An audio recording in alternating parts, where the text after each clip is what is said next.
Assalamu alaikum. As my first semester here approaches its end, I'm grateful that I made it this far, alhamdulillah. Here's what I've learned. MIT has a nice, relatively small campus of 168 acres, compared to UMD's campus size of 1250 acres. Entering the main doors brings you to Lobby 7, the lobby underneath the Little Dome. Lobby 7 is also the site for many hacks, which are creative ideas projected by students around campus. A recent hack was an Isan with Ahmed clock. Historically famous hacks have included a police car on the dome and a Tetris on the green building. The main hallway is the Infinite Corridor, which takes you to Lobby 10 underneath the Great Dome. We have the interesting looking Stata Center, the Dreyfus Building, and the rest of the buildings are quite confusingly referred to by their building numbers. Around campus are lots of classrooms, labs, posters, displays, art pieces, and quiet study spots, such as Barker Library, the library actually inside the Great Dome that is always filled with students and always pin drop silent.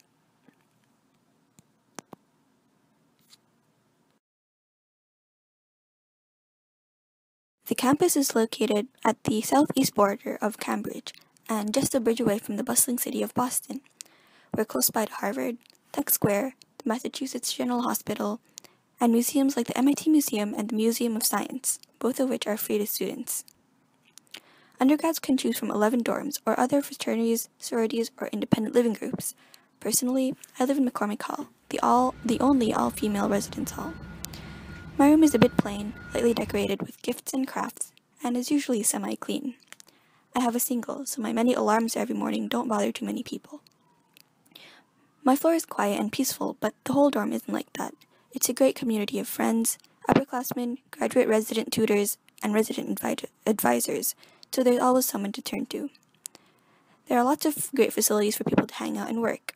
McCormick has one of the 5 dining halls, and it always has halal and vegetarian options. The penthouse has a study space, a gym, and a wonderful view of Boston and the Charles River.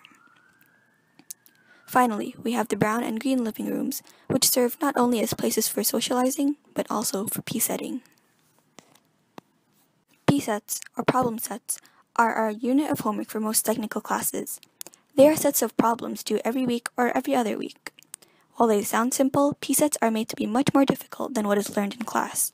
Professors encourage collaboration among students to solve the P-sets, and all professors and TAs hold office hours throughout the week.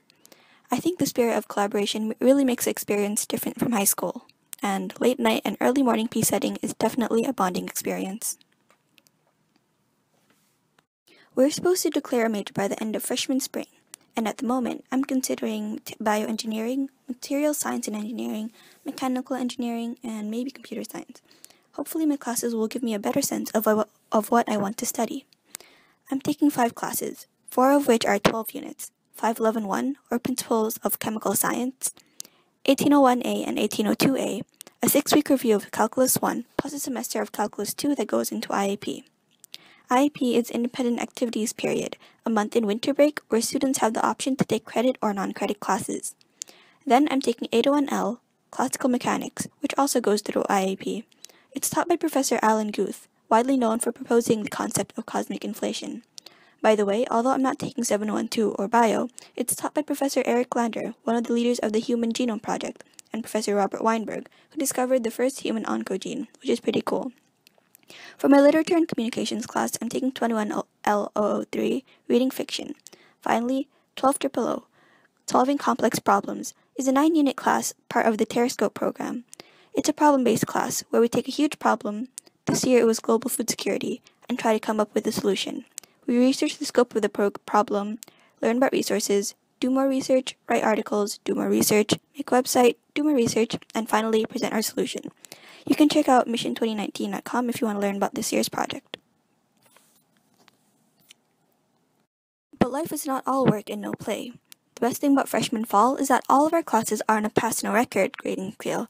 Instead of A's and F's, we either pass a class or it doesn't go on our record. This gives freshmen time to adjust to college and living alone and to explore all the other opportunities. We have a requirement to take at least 4 PE classes. This semester, I took beginner and intermediate archery, which was very fun and I learned a new skill. A popular thing for students to do is to take a year up, or an undergrad research opportunity, where you can begin doing research even as a freshman. I haven't gotten one yet, but lots of my friends have. MIT has more than 450 student groups spanning the spectrum of art, sports, academics, and recreation. I've joined Engineers Without Borders. My team is working to harden steel to find ways to create alternatives to charcoal for communities in Uganda.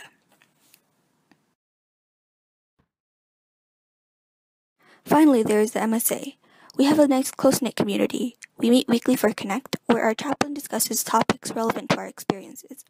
As a group, we went to Abashid Masjid for Eid, we attended a Harvard MSA event, and we have informal hangouts every now and then. It's really nice to have friends with the same belief system and upperclassmen to talk to and learn from. All in all, it's been a completely new experience. My time here has made me so grateful for my communities, the ones I have here and the ones I grew up with.